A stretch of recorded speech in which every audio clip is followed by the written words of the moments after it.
Alrighty, welcome to episode 3 of my series of videos on possible NHD topics for this year. I'm your host, Mr. Richards. Let's get started. Just a reminder, as always, our theme is conflict and compromise, so we've got to pick a topic around that national theme. Once again, also, don't forget that for our class, we are choosing a topic from our 6 eras of history. We have from Native Americans, pre-European Native Americans, all the way up through the Civil War and Reconstruction. Got it. We know that. So, for this episode, we are checking out the American Revolution. And there's a lot of different topics for this because, this is a full-on conflict between the American colonists and the British government. So, let's explore some of my favorite topics that we have for this era. And I've chosen, I think, 7 topics that I like from this era and there's so much to do, so many different avenues you can go in, so definitely dive into this era of history and see if you can find something that might be your liking. First topic I like is the Sons of Liberty. Sons of Liberty, you could choose one of the Sons of Liberty to focus on, you could choose one event to really study, but the Sons of Liberty are interesting because you could really focus on why they started using violence and what impact did it have for the conflict growing in Massachusetts and other towns, and the conflict spreading, to a further crisis between the colonists and Great Britain. Why were they so uncompromising in their, dislike of British taxmen and other British officials? Why did they start using violence? And could that be considered terrorism, or are they freedom fighters? There's just a neat different topics for Sons of Liberty that I like. So check out the Sons of Liberty. They are good for conflict and maybe the lack of compromise that they showed when dealing with British in the American cities. So, cool topic. Next, we have number 2, which is the Boston Tea Party. They are also the Sons of Liberty, but I think it's a lot different than just looking at 1 or 2 instances when they like tarred and feather somebody. This is something where you could look at what was the impact of them dumping all this tea in the harbor. So they dump all the tea, they anger the British, and this is going to really kick off the conflict because the British are going to come back, with the Intolerable Acts. This is huge because the Intolerable Acts, really make the colonies mad. They shut down the government, they, blockade Massachusetts and Boston, and so it really kicks off things, and it first starts with the Americans dumping this tea. And what's funny is that the British had actually started to roll things back with the Tea Act, but they didn't go far enough, and they didn't address things like representation. And so the American colonists were like, we're done. We're not hearing it anymore.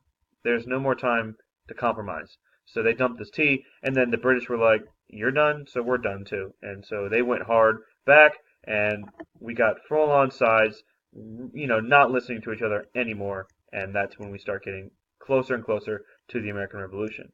So a possible topic could be the impact of the Boston Tea Party, or you could focus really on the reaction of, with the Intolerable Acts and why neither side was willing to compromise anymore, and, how this led to future conflict down the road with the American Revolution. So that's topic number 2 that I like. Topic number 3. This is a really famous one for, the lack of compromise again. The Olive Branch Petition. So the American delegates at the Second Continental Congress. This is the time when they all get together and they're, all the colony representatives are trying to figure out how do we deal with the British? What do we do? We're not a government ourselves. We're trying to be unified in our response, but Britain is still our mother country. And by the time we get to the Second Continental Congress, it's getting close now. Things are heating up really crazy. And so the Olive Branch Petition is the last attempt. It's their last straw. They're going to send this one more letter to King George and say, please listen to us. We got some problems. We don't want to leave the mother country. We don't want to get independence yet. But, listen to us, to what our problems are, like representation and, taxes and just too much British government and too many soldiers and lack of rights. Lots of stuff going on. And this is their last attempt at doing it. And what's going to happen is that Great Britain, as we know, is going to say, forget you. We're done. And this is going to, further kick things down towards, conflict, towards battles. And then more importantly, this is the one you could really focus on, it leading to our Declaration of Independence. Well, why did the Olive Branch Petition fail? And then how did that lead to us saying, you know what, let's see if we can do this on our own and run our own country and be independent. So I like this one for another one for lack of compromise, or a real attempt to compromise that goes nowhere. So number 4, the Battle of Lexington. This is the very, very first battle of the American Revolution. And so I think this is cool because you have average militia, average Massachusetts farmers who, get their guns and they come to meet these British soldiers. And this could be just the moment when compromise is just off the table. The British are coming to seize weapons, in these Massachusetts towns because they hear that the colonists are starting to bulk up with their arms. And, they get there and they meet this to Lexington, and they meet this line of American farmers over here who are just no, we're not willing to compromise anymore. This is done. We're not listening to the British government. And, you could really look at events that lead up to the Lexington. I don't think that 10 years before this, when they issued the Sugar Act, that the American colonists even dreamt that they would one day get to a point where they'd be willing to use violence. I think that in the 1760s, they were, just mad about taxes and money. But it gets to this point where in 1775 they felt like they needed to defend themselves and they needed to raise arms against the British. So, looking at how the relationship broke down, how compromise was nowhere in the picture, and just the events leading up to the conflict that broke out. They call this the shot heard around the world, and that's because the implications of kicking off this American Revolution with the Battle of Lexington. That is topic number 4, conflict mostly, lack of compromise, or compromise breaking down. Next, African Americans in the Revolutionary War. I find this fascinating because I personally don't know, a whole lot about this topic because, it's just not a lot of reports out there, mainstream documents and stuff. But I think that you could really dive into it. I bet the Library of Congress has a whole lot. And what I'm really thinking of as a cool topic is how the British are going to start recruiting slaves from the American colonies, and they're going to say, come fight for the British, and we will give you your freedom. And so the Americans are not initially willing to do that, but they see all these slaves starting to go and fight for the British, and so as a result, they are forced to implement their own, fight for freedom type thing, fight for, freedom from slavery policy. And so you could really have a cool topic about how the Americans were forced to compromise. The American government was forced to compromise with their, within the people in their colonies who were slaveholders, and say, hey, we've got to institute this policy, otherwise your own slaves are going to be fighting against you type thing. So I think it's an interesting moment where, for the sake of the revolution, was there compromise involved that got this policy because the British were doing it first? And you could also see, from the African American side, how did choosing who they fought for, the Americans or the British, did that mean compromise on their part? Or, what was the lesser of two evils, fighting for the Americans or fighting for the British? What was it better to do? So I think there's some cool topics with the African American history here, with them fighting in the Revolution, and just seeing how did we get to this policy of, work for freedom type thing. Let's see, that was 5, this one is number 6. This one is also dealing with people fighting in the Revolution. This is women soldiers. I think a great topic for women's history.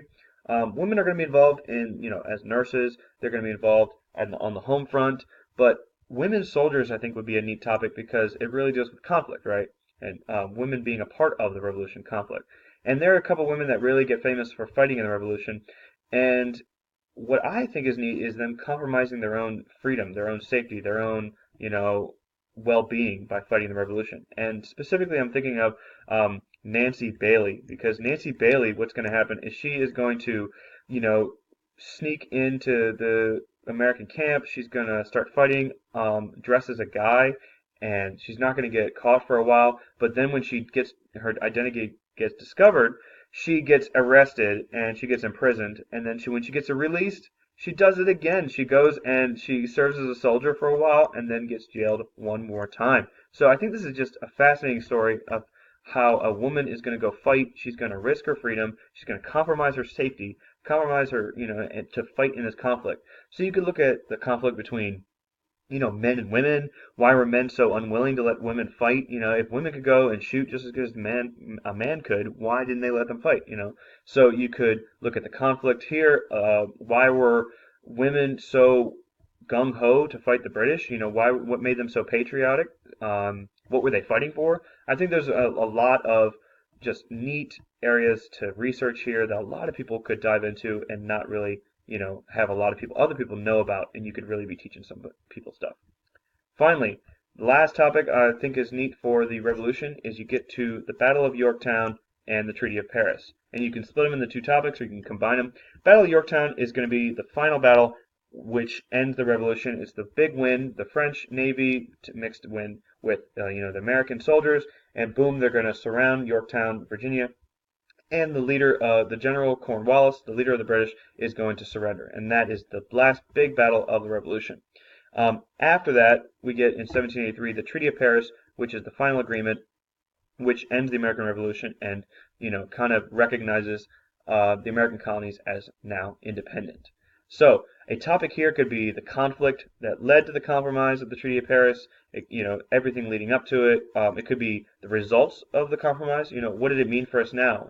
Were we strong to, be our own nation? Or what was the relationship like with Britain? Because we're going to, want to trade with them again. And so, did the compromise immediately fix things? Was there some hostility? What was it like afterwards? Did the conflict continue even after the Treaty of Paris? So I think there is some neat topics involved with the end of the war, George Washington, Yorktown, and the compromise with the Treaty of Paris. So as always, there is a ton of different stuff with the American Revolution. A lot of avenues that I didn't even touch on, but those are just a few neat conflict and compromise types things, which I think would be cool if you're looking for a possible Revolutionary era type topic.